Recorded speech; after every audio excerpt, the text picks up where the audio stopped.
দুনিয়াতে থাকতে হবে মুসাফিরের মতো। সকালে আছেন, সন্ধ্যার গ্যারান্টি নাই, সন্ধ্যায় আছেন, সকালের গ্যারান্টি নাই। দুনিয়াতে মুসাফিরের মতো। দুনিয়ার প্রেম দূর করতে হবে। 2 নাম্বার, মনের মধ্যে হিংসা রাখা যাবে না। কি রাখা যাবে না? যেটা রাখা আমাদের এখন ফরজ। এই হিংসা রাখা এখন মুসলিমদের ফরজ হয়ে গেছে। হিংসা না করলে পেটের ভাতটুকু হজম হয় না। কারো রাইজিং দেখলেই, একটু রাইজিং দেখলেই হিংসা।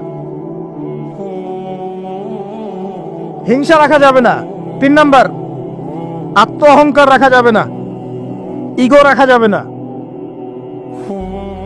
লৌকিকতা রাখা যাবে না, রিয়া প্রদর্শন করা যাবে না, এবং ওই যে গীবত, তুহমত, অপবাদে যে অপসংস্কৃতি আছে এইগুলো থেকে দূরে থাকতে হবে। ইনশাআল্লাহ তাআলা আল্লাহর নূর আপনার কলবে আসবে ইনশাআল্লাহ।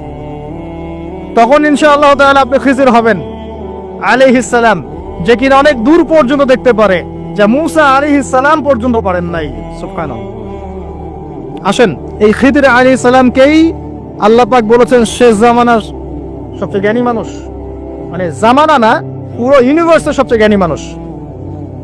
মূসা আলাইহিস সালাম বলেছিলেন আমার চেয়ে জ্ঞানী কেউ নেই, আল্লাহ পাক বলেছেন খিদির আছে।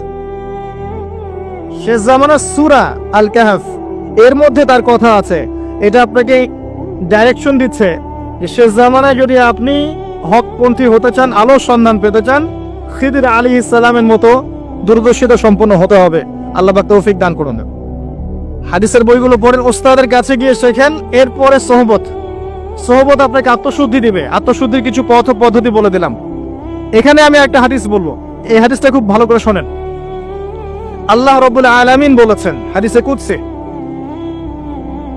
যে আল্লাহ পাক যেগুলো ফরজ করেছেন, ওয়াজিব করেছেন, এগুলো যখন একজন বান্দা নিয়মিত করতে থাকে এবং এর সাথেও নফল কাজ করতে থাকে, আল্লাহ পাক সেই বান্দাকে ভালোবেসে ফেলেন। আল্লাহ পাক যখন কোনো বান্দাকে ভালোবাসেন, তাকে ডেকে নিয়ে আসেন, তাকে ডেকে নিয়ে বলেন, সরি, এই যে আপনি ওঠাউঠি করছেন, আমার কনসেন্ট্রেশন নষ্ট হচ্ছে। যখন আল্লাহ পাক কাউকে ভালোবাসেন, তখন জিবরাইল আলাইহিস সালামকে ডেকে নিয়ে আসেন।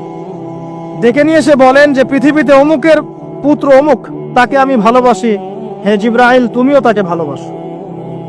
এরপর জিবরাইল আলাইহিস সালাম তাকে ভালোবাসতে থাকেন এবং অন্যান্য মালায়েকাদেরকে ডেকে জিবরাইল আলাইহিস সালাম বলেন আল্লাহ অমুককে ভালোবাসেন, আমিও তাকে ভালোবাসি, তোমরা সবাই তাকে ভালোবাসো। এরপর সমস্ত ফেরেশতারা তাকে ভালোবাসতে শুরু করেন।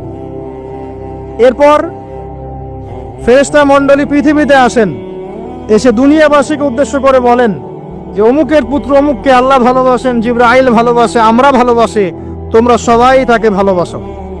এরপর দুনিয়ার মানুষদের কাছে তার মর্যাদা বাড়িয়ে দেওয়া হয়, তার দিকে মানুষের মনকে ঘুরিয়ে দেওয়া হয় এবং তার প্রতি মানুষের ভালোবাসা সৃষ্টি করে দেওয়া হয়।